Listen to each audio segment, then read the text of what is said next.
यह class 10th का यानी कि 10वां का बिहार बोर्ड का विज्ञान का कुछ महत्वपूर्ण क्वेश्चन है जो आपको ज़रूर जानना चाहिए, जो बार बार कहीं कहीं न कहीं घूम घूम के पूछा जाता है। ऐसा क्वेश्चन है। आप एक बार हम फास्ट में थोड़ा सा बता देंगे, आप 2-3 बार सुन लीजिएगा ना। आप देखें या ना देखें, सिर्फ सुन लीजिए, याद हो जाएगा। बड़ी आसान सा है, पूरा टॉप क्वेश्चन है जो कि हम क्वेश्चन बैंक से छांटे हुए क्वेश्चन है, पूछा हुआ क्वेश्चन है सब। ये क्वेश्चन किसी न किसी टाइम पूछा गया है क्लास 10th में यानी कि 10वां में बिहार बोर्ड में। तो हम बताते हैं, आप हो सके तो पूरा देखिएगा, नहीं हो पाए तो सिर्फ सुन लीजिएगा, उसी में याद हो जाएगा, सुनने से याद हो जाएगा। पूरा छांट के लाए हैं, बहुत मेहनत करके इसको छांटे हैं भाई। आप गौर से एक बार इसको देखिए। जैसे 1 नंबर क्वेश्चन कह रहा है मनुष्य में रक्त की मात्रा कितना होता है। तो मनुष्य में रक्त की मात्रा होती है 5 से 6 लीटर तक। मनुष्य के में रक्त मतलब खून, खून कितना होता है 5 से 6 लीटर तक होता है। दूसरा नंबर क्वेश्चन देख लीजिए, कह रहा है मानव रक्त का पीएच मान कितना होता है। तो मानव रक्त का पीएच मान 7.4 होता है। बहुत विविध क्वेश्चन है मेरे भाई, इसको ध्यान में रखिएगा। मानव रक्त का पीएच मान 7.4 होता है। मनुष्य के रक्त को शुद्ध करता है, मनुष्य के रक्त को जो है ना शुद्ध कौन करता है, किडनी करता है। किडनी को, किडनी इंग्लिश वर्ड है, हिंदी में इसको वृक्क कहते हैं। 4 नंबर क्वेश्चन है लाल रक्त कण का निर्माण अस्थि मज्जा में होता है। लाल रक्त कण का निर्माण कहाँ होता है, अस्थि मज्जा में।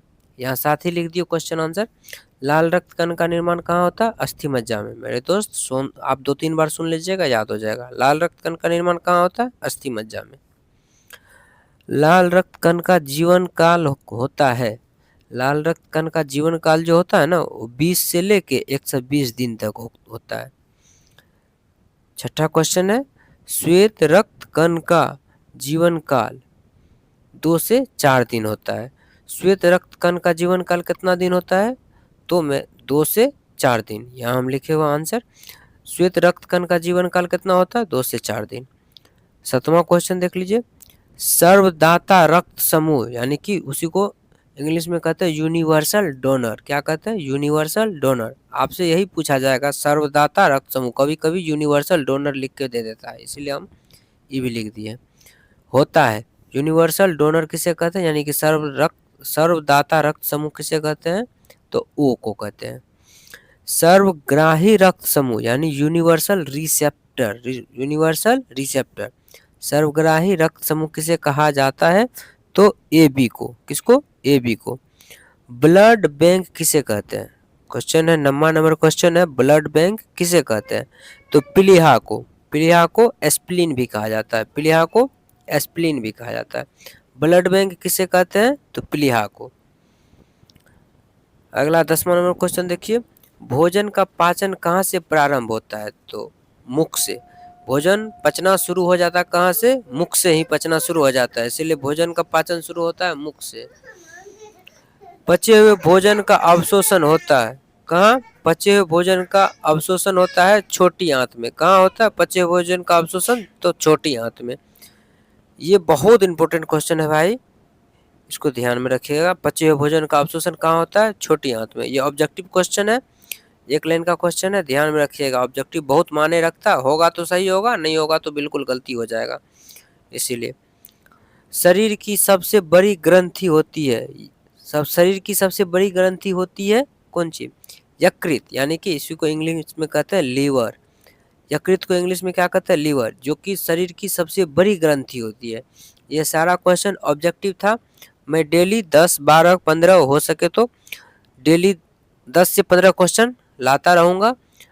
आप इसीलिए चैनल को सब्सक्राइब कर लीजिए, बेल आइकन का बटन को दबा लीजिए, ताकि जब भी हम वीडियो डालें आपके पास चले जाए।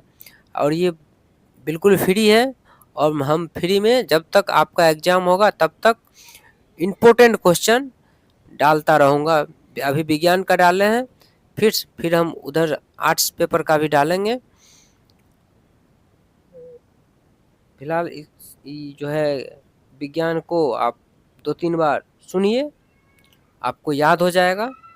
बस हो सके आपको अगर मेरा वीडियो अच्छा लगा हो और मेरा पढ़ाने का तरीका तो भाई यही है, आपको अगर समझ में आया हो तो चैनल को सब्सक्राइब कर लीजिएगा। अगर आपको लगता है कि नहीं ये काम का है, ज़रूरत है इसका, तो आप चैनल को ज़रूर सब्सक्राइब कर लीजिए। धन्यवाद।